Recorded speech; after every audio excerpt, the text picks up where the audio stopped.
안녕하세요. 국민 여러분들의 소망을 모아 희망을 전하는 보건복지 희망편지 진행을 맡은 박은정 사무관입니다. 오늘은 2015년 보건복지 주요 계획과 변화되는 정책에 대해서 알아보려고 합니다. 오늘 특별히 보건복지부 이상진 과장님 모시고 자세한 도움 설명 듣겠습니다. 안녕하세요. 네, 안녕하십니까.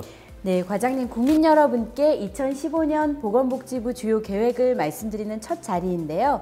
올 한 해 보건복지부는 어떠한 계획을 갖고 계신 건가요?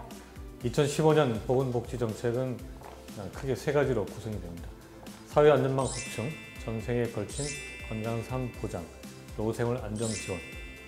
이 세 가지 과제를 중심으로 국민 여러분에게 희망을 전달하고자 합니다. 네, 그럼 이제 국민 여러분께 보내는 보건복지 희망편지 본격적으로 열어보도록 하겠습니다. 네, 첫 번째 희망편지의 주제는 사회안전망 확충인데요. 사회안전망 확충이라는 것이 무엇을 의미하는 건가요? 네, 사회안전망 확충이란 다양한 사회적 위험으로부터 국민을 보호하고 지원하는 것을 말하는데요.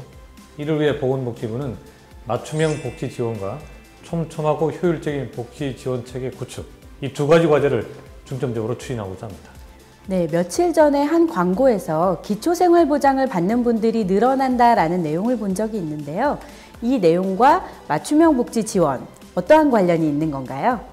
올해 7월부터 기초생활보장제도가 맞춤형으로 지원되는데요. 기존의 제도는 최저 생계비를 기준으로 가구 소득이 조금만 넘어도 모든 지원을 일괄 중단하는 그런 방식이었습니다. 이번에 제도가 바뀌면 생계, 의료, 주거, 교육급여를 급여별 특성에 맞게 지원 대상자도 넓히고 지원 수준도 강화합니다. 네, 경제적으로 어려운 분들에 대한 지원을 말씀해 주셨는데요.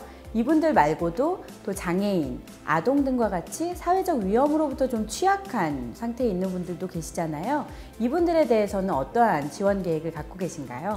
네, 장애인들에 대한 활동 지원 서비스를 확대하겠습니다. 특히 아동학대는 최근 큰 사회적 이슈가 되고 있는데요. 어린이집에 CCTV 설치를 의무화해서 아동을 보호할 수 있는 제도적 장치를 강화하겠습니다. 네, 그래도 여전히 도움이 필요한 분들이 계신데 그분들에게 제대로 혜택이 돌아가고 있는가라는 것에 대한 비판이 있는데요. 어떻게 생각하시나요? 네, 방금 지적하셨던 문제는 촘촘하고 효율적인 복지 체계를 통해서 해결하겠습니다. 우선 어려운 이웃을 적극적으로 발굴할 계획인데요. 복지로 복지 포털과 119 복지 콜센터를 통해서 본인은 물론 이웃의 어려움을 쉽게 알릴 수 있도록 하겠습니다. 어려운 이웃을 적극적으로 발굴하겠다는 말씀 아주 든든하게 들리는데요. 이분들을 찾은 이후에 도움을 연계해서 드리는 것도 매우 중요한 문제잖아요. 이 부분에 대해서는 어떻게 계획하시나요? 필요한 도움을 빈틈없이 지원해 드리는 것이 중요하겠죠. 고용복지 플러스 센터를 확대해서 복지와 일자리를 한 자리에서 제공할 수 있도록 할 것이고요. 자연재해나 화재 등 일시적 위기에 부딪힌 가구에는 긴급복지 지원을 2배로 확대하겠습니다. 또한 변경된 제도에 대해 대국민 안내를 강화해서 몰라서 못 받는 경우가 없도록 최선의 노력을 다하겠습니다. 네, 국민들에게 여러 복지 혜택들이 돌아가는 것도 중요하지만 우리의 소중한 세금이 불필요한 곳에 낭비되지 않도록 막는 일도 아주 중요한데요. 어떤 대책을 갖고 계시나요? 네, 우선 사회보장위원회를 통해서 중앙과 지방의 유사한 여러 복지정책 제도들을 정비하고 개편하겠습니다. 복지로에 익명으로 신고할 수 있도록 하고요. 사망 사실과 같은 정보를 유관기관 간에 공유해서 원천적으로 재정 누수를 차단하겠습니다.